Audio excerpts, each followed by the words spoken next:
जय श्री श्याम, हारे के सहारे की जय हो। कहते हैं जो व्यक्ति बाबा श्याम की कथा को रोज सुनता है, बाबा श्याम का नाम जप करता है, उसका उद्धार होना तय है। दोस्तों, बाबा श्याम के नाम जप में वो ताकत है शायद आप कभी सोच भी नहीं सकते।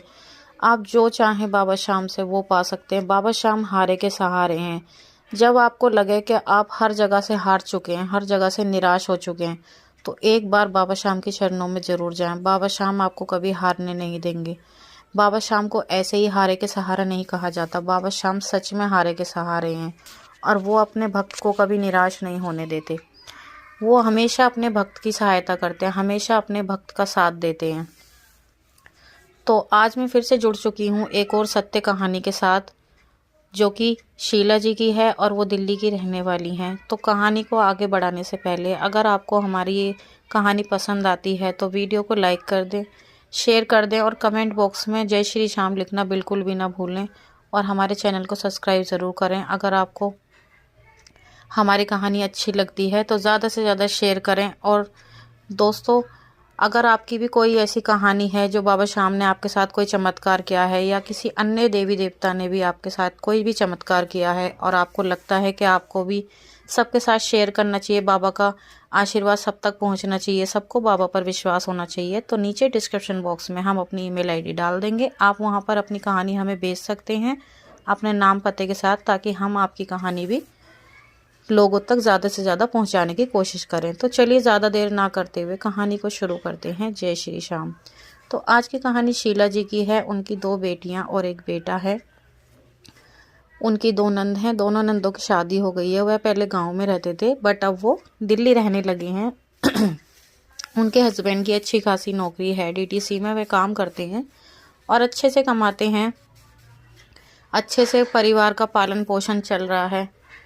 अब अचानक से होता क्या है कि इनके जो हस्बैंड हैं वो यारी दोस्ती में पड़ जाते हैं। आपको तो आजकल पता ही है कि यारी दोस्ती जो है, गलत संगत, एक गलत संगत होती है, एक अच्छी संगत। जो इनके दोस्त थे वो थे गलत संगत के, तो ये अपने दोस्तों के साथ रहने लगे।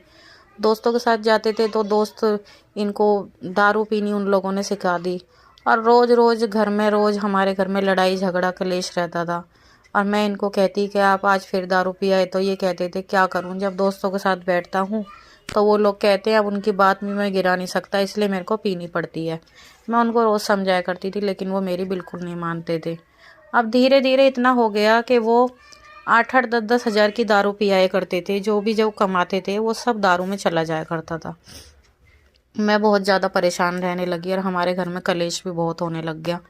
तो हमारे सास ससुर भी हमारे कलेश से परेशान होकर कहने लगे हम तुम्हारे साथ नहीं रह सकते, तो वो भी हमें छोड़कर गांव चले गए। और मैं बहुत ज़्यादा परेशान रहने लगी। समझ नहीं आता था क्या करूं, कैसे करूं, इनको कैसे समझाऊं, किससे कहूं, किसे अपने मन की बात बताऊं, नहीं समझ में आता था। और मैं अगर इनको समझाती कि आप ऐसे कर रहे हो, बच्चों का क्या होगा, तो और भी ज़्यादा मारपीट करते। तो मैं बहुत ज़्यादा परेशान थी। एक दिन हमारे पड़ोस में ही बाबा श्याम का कीर्तन था।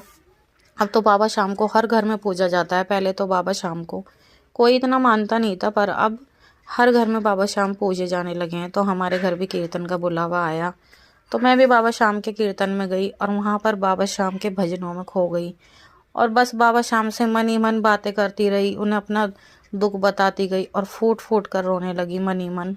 बहुत ज़्यादा मुझे रोना आया और मैंने मन ही मन बाबा से अर्जी लगाई कि बाबा श्याम, मेरे हस्बैंड भी दारू पीनी छोड़ दें तो मैं भी आपके नाम का कीर्तन कराऊंगी। तो बस हम जो है फिर कीर्तन से आ गए बाबा के। फिर घर आने के बाद वही मेरे हस्बैंड दारू वारू पी के आने लगे। तो करीब 5वां-6वां दिन ही हुआ था, तो मेरे हस्बैंड एक दिन दारू पीकर नहीं आए। तो मैं बहुत ज़्यादा हैफ रह गई। मैंने उनको देखा और वो बच्चों के साथ खेल रहे थे।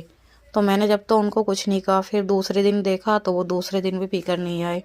तो फिर मैंने उनको बोला क्या बात है, आजकल तो तुम अब तो पी नहीं रहे, 2 दिन से क्या हो गया। तो उन्होंने कहा कि अब मैं दारू नहीं पीऊँगा। मेरा एक दोस्त है, उसकी दारू पीने की वजह से दोनों किडनियाँ डैमेज हो गई, जिसकी वजह से अब वो इस दुनिया में ज़्यादा दिन तक नहीं रह सकता। उसके छोटे छोटे बच्चे हैं और मुझे उसे देखकर अपने बच्चों की याद आई और मुझे लगा कि अगर मेरे साथ भी ऐसा ही कुछ हो गया तो मेरे बच्चों को कौन देखेगा। तो बस क्या था, फिर मेरे हस्बैंड ने दारू पीना बिल्कुल छोड़ दिया। बाबा श्याम की कृपा से आज उन्होंने पूरी तरह से दारू पीना छोड़ दिया है। अब वो जो भी पैसे कमाते हैं सब हमारे घर खर्च में लगते हैं। अच्छे से घर परिवार में हम सुख शांति से रह रहे हैं। और मैंने बाबा श्याम को बहुत बहुत धन्यवाद करा। फिर मैंने गांव से अपने सास ससुर को भी बुलवाया और मैंने बाबा श्याम का धूमधाम से कीर्तन किया। खूब अच्छे से बाबा श्याम का शुक्रिया अदा करा और बाबा श्याम ने मेरी सुन ली। बाबा श्याम की लीला अपरंपार है। बाबा श्याम के चरणों में जो भी कोई इंसान सच्चे दिल से जाता है, जो भी कोई अपनी अरदास बाबा श्याम से लगाता है, वह उसकी ज़रूर सुनते हैं। तो आज की कहानी यहीं पर समाप्त होती है। मिलते हैं एक और नई अगली कहानी में। जब तक के लिए जय श्री श्याम।